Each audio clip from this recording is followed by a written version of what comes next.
Welcome to the Indie Pub, a laid-back interview show dedicated to the world of self and indie publishing. I'm your host, Jay Rushing, author of the self-published fantasy noir novel Radio, and a beverage buff with a passion for deep dives and good times. Every 2 weeks, a guest will step into the pub with a publishing-related topic and a favorite drink for us to explore and enjoy. Whether you want to sharpen your craft, snag a new cocktail recipe, or just have a laugh, there's always a seat and a full glass waiting for you at the Indie Pub. Welcome to the Indie Pub and our first episode of After Hours. The doors are closed, the indie writing folks have gone home, and you're here alone with the proprietor of this here establishment as I wax poetic about purely boozy matters.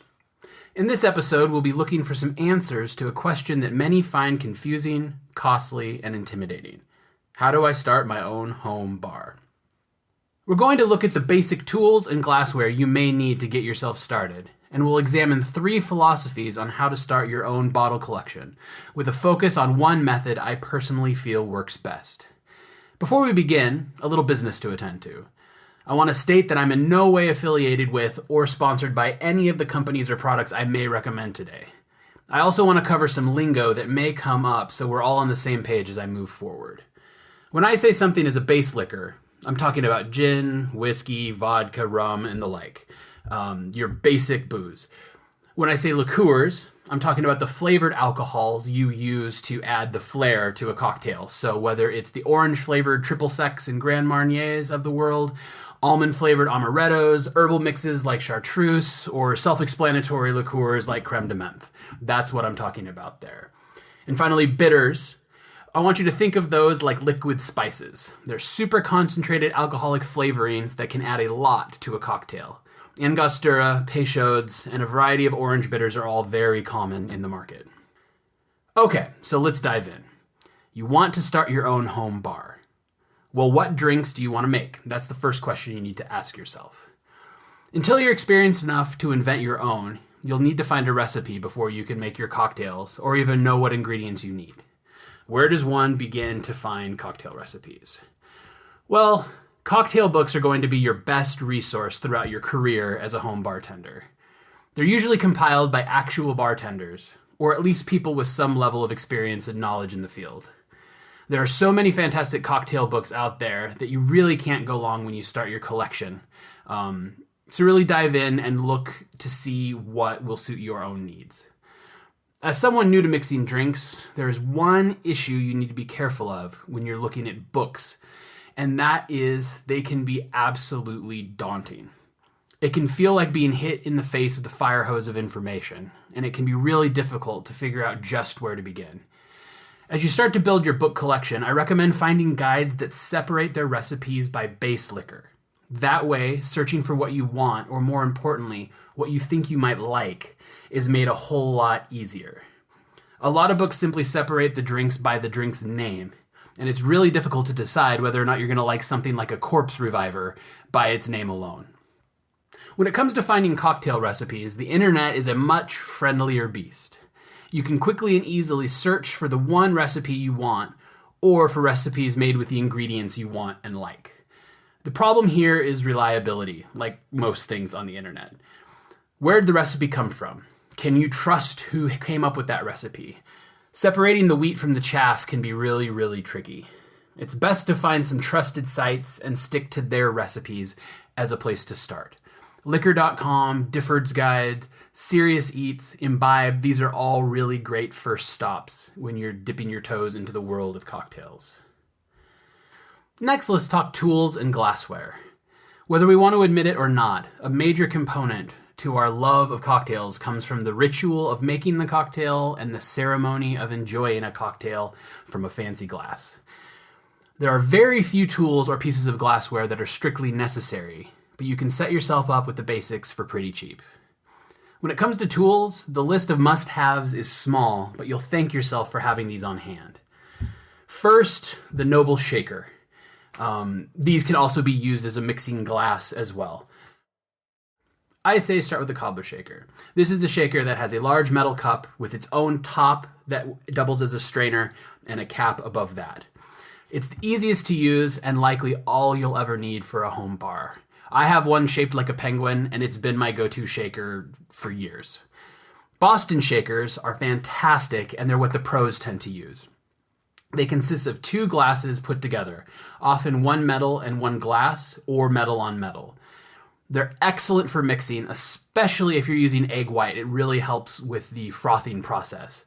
But they take a lot of messy practice to build your skills up. It's a worthy challenge to take up, but not necessarily for somebody who just has a home bar. Next, you'll want a long spoon. This can be a cocktail spoon, and that would be best. They're cheap, so you might as well go for one. But any long, slender spoon will work. Next, you'll need some way to measure, whether it's a jigger or a measuring glass. A jigger, for those who don't know, are the double-sided cups you'll often see a bartender use. They're very small, 1 cup on each side, kind of a skinny waist in the middle. What I actually recommend is something by the brand OXO or OXO, and they have a slanted stainless steel jigger that has ounce measurements on the inside. And what that means is that as you're pouring out your liquid, you can see it fill past the measuring lines from the top. You don't have to hold it up from the side. It's a time saver.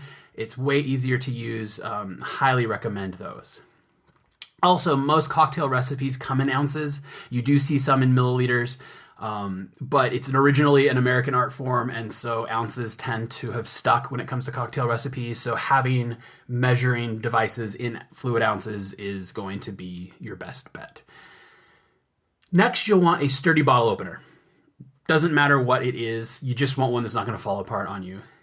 A can opener, you'll use this rarely, but there are times when you'll need one. Again, have a nice sturdy one. You probably already have one of these at home. The next one is a little bit harder to find, but it's worth it, and that is a vegetable peeler with a narrow opening. And there's a very specific reason for this. When you are peeling citrus peels, which you'll do a lot as you make your drinks, the thinner the peeler, the less of the inner white pith that's going to come off on your citrus peel. That pith can add a lot of bitterness to your drink, and it's just not as pretty looking. So the thinner the peeler, the better. Also, if you're using it for potatoes, you're losing a whole lot less potato as you're doing your peeling. The next tool you will need is something called a Hawthorne strainer. It's the springy looking strainer that bartenders use. It keeps the mixing ice and other unwanted debris like fruit bits, mint chunks, other things you don't want to end up in your beautiful finished cocktail in the mixing glass.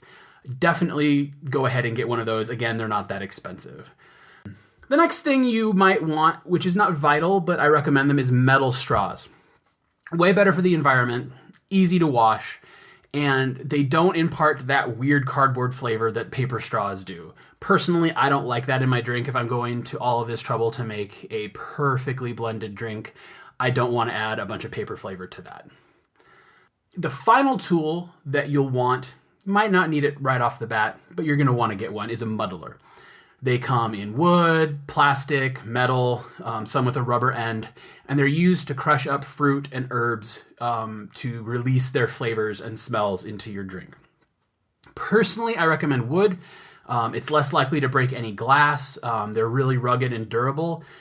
They do take a little bit more maintenance, but all that is required is if it starts to look a little bit dry, rub some olive oil on it.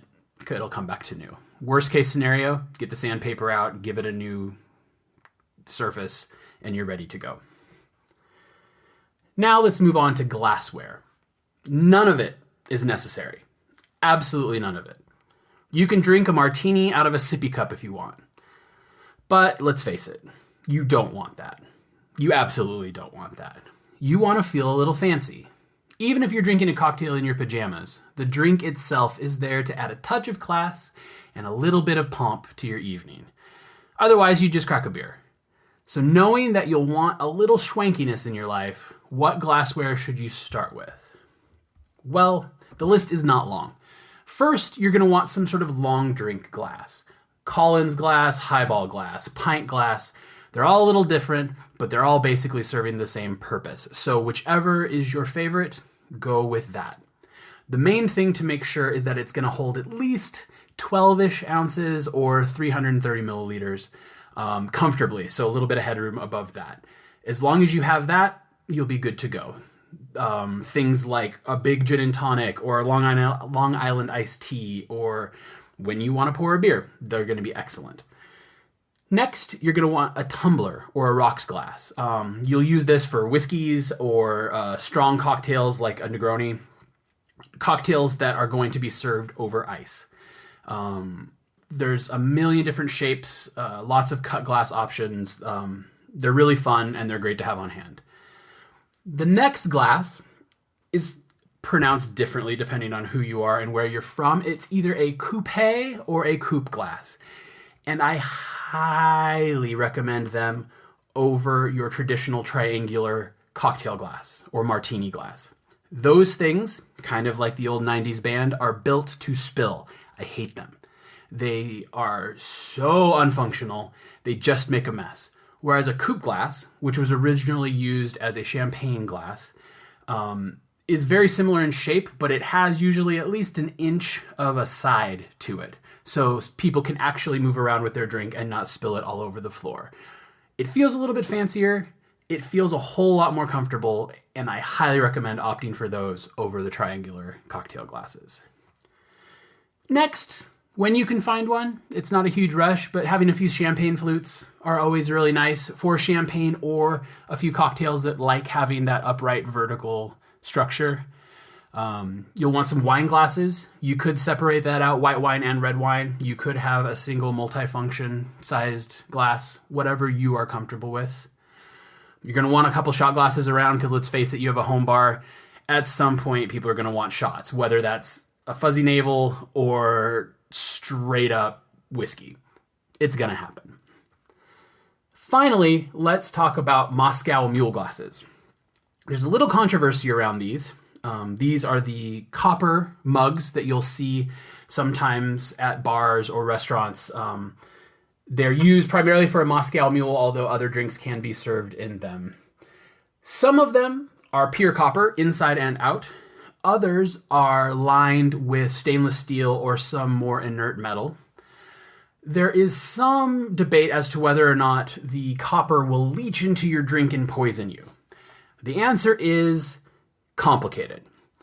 If you have a drink like a Moscow Mule, which is a fairly acidic drink, and you let that drink sit in that copper glass for hours and hours and hours, yes, you can get some copper into your system and it would be more than you may necessarily want.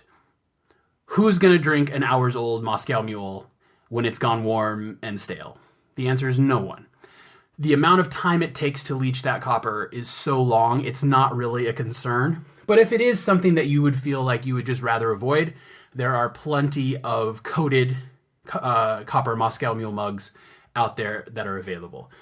So that's up to you. Personally, I like the flavor a little bit of copper gives my Moscow Mule, so I go with uncoated copper mugs, but the choice is completely up to you. And one final note on glassware before we move on. Secondhand stores are fantastic places to pick up glassware.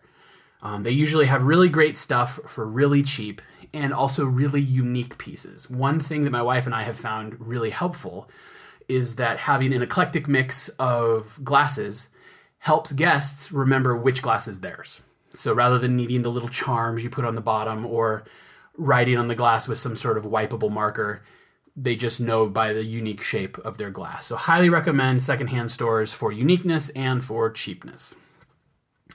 Some other staples you're going to want in your bar just to have around is lots of limes and lemons and oranges. From the peel to the juice, you're just going to want them around. So it's something to kind of get in a habit of grabbing a few every time you're at the grocery store. Really nice to have. Even if you just want to put a little bit of lemon in your water, having it at home is great. I would invest in a bottle of Angostura bitters. You can find it in most grocery stores. Super versatile. A lot of cocktails are going to use it and call for it, so I would just pick that up. Next, you're going to want sugar. Castor sugar is probably the best because it dissolves quickly, but any white sugar will do for cocktail recipes. You can experiment with other varieties like Demerara, but it's going to change the flavor a little bit, so you just need to be aware of that. Likewise, you can also keep simple syrups around. They're easy to make, and they blend way better than crystallized sugar. They're really easy to store. They last a long time. The only issue with simple syrups is that they add a little bit more dilution to your drink because of the extra water content. So again, there are little trade-offs, something to consider. I personally prefer using simple syrup just because of how quickly and easily it blends in. Finally, you're going to want a bunch of mixers, whether it's tonic or your cola of choice or orange juice, cranberry juice, sparkling waters, anything that you like to drink, just keep some around. A lot of them last a really long time, so we usually keep some in a cabinet stored away. And we'll think, oh no, do I have a tonic water? Yes, I do. Go grab it really quick and we're good to go. So I definitely recommend keeping that sort of stuff on hand just as a general rule. The other thing with mixers is that it's a really great, cheap place to experiment and try new alcohols you haven't tried before. Never dipped your toes into the world of tequila? Grab a mixer. You can soften that flavor and decide whether or not that's going to be a base liquor for you. Okay, now let's move on. The reason you are all here.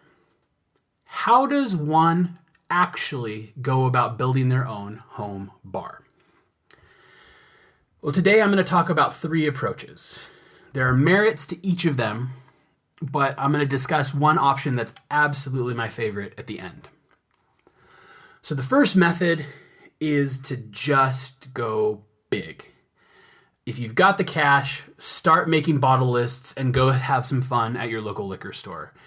When it comes to base liquors, you want to treat them like Pokemon and catch them all. You'll want multiple gins, multiple vodkas, bourbon, rye, blended American whiskeys, Canadians, blended scotch, single malt scotch, Irish whiskeys, Japanese whiskeys, gold and silver tequila, a solid mezcal, brandies, cognacs. The list goes on and on and on and on. As for liqueurs, the sky is the absolute limit. Just look for what's popular, go for it. Although I would recommend start with the classics because you'll use them the most. So, say you want to take this method. You've just dropped an absolute fortune on booze, and your home bar is now the perfect laboratory for your mixology training, right? Well, the problem is, now that you have it all, what do you even do with it? Where do you begin? How do you use half the stuff you have? It's really, really, really overwhelming. Think of this method like buying a full cabinet of spices to cook with. You have lots and lots of options, but without training or experience, what are you even going to do with it all? Even with experience, how often are you going to open that one jar of spice in the very back of the cabinet? The answer is not very often. I actually have a little bit of experience with this method. When my wife and I were in our early 20s, we worked for a man who was not super pleasant. And we helped him move a boat that he had. And he decided that he was going to give us a bunch of money for helping him. Well, the reality was he had been an absolute dick to us. And he was giving us money to make up for being mean. We considered this money blood money. We were like, what do we do with this? Do we even accept it? And there was really no way to get out of not accepting it. So, in our early 20s brains, we decided, let's head to the liquor store. So we blew a few $100s on liquor. All kinds of crazy liqueurs, all kinds of bottles. We started our home bar with a bang. And used maybe half of it. The two bottles I can still remember. One I didn't use because I thought it was gross, and that's Sambuca. Some people really, really love it, but you have to be a massive fan of anise or black licorice flavor for that. So we had almost an entire bottle of Sambuca for over a decade, and we finally threw it out. The other bottle that is still burned into my memory because I felt like it was such a shame is Midori. Midori is a bright green melon-flavored liqueur from Japan. It tastes great, but there are only so many cocktails that are melon-flavored. Or there are only so many ways in which you can use melon flavor in your drinks. And so this bright, beautiful bottle sat and sat and sat and sat and sat. And unfortunately, it got thrown away too. And there are other bottles we had that suffered a very similar fate. So while this is a valid option, if you have the money and want to go on that shopping spree, it's really not the best option when you're new and inexperienced. So let's jump to the next option, and that is to just keep it super simple. Now, there are various books out there, such as the 12 Bottle Bar, that give advice on how to operate a home bar with a very stripped down selection. With just these few bottles, you too can make a world of drinks. And that's absolutely right. But there are some pretty major problems inherent with a strategy like that. The question of where to even start comes right back. How many of the drinks that are possible with their prescribed bottles are drinks you're going to actually like? What drinks get left out? Are your favorites left out? What about the classics? It's a fascinating concept, but not necessarily one I would advise for beginners. This strategy, I think, is best for people who are open to an eclectic mix of cocktails, and really, you won't know if that's you until you've gained some experience. It's not wrong for beginners to start this way, and it's definitely an affordable option. I just think that there's a better way. Which brings me to the method I would personally use if I had to start from scratch.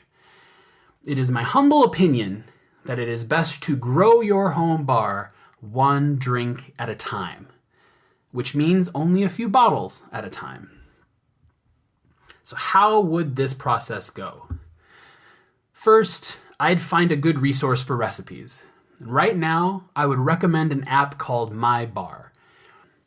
I'm in no way affiliated with that app. It's just a really, really great tool. The recipes aren't anything to write home about, but they're solid enough, and the functionality of the app is incredibly useful, especially for somebody new. So, in this journey to start a bar from a single drink, I would choose one cocktail I truly love and buy the ingredients for that one cocktail. Then I would make said cocktail to celebrate the beginning of my new home bar. If I plug those few ingredients into the My Bar shelf list in the My Bar app, it will tell me what cocktails from its database I can make with just those ingredients.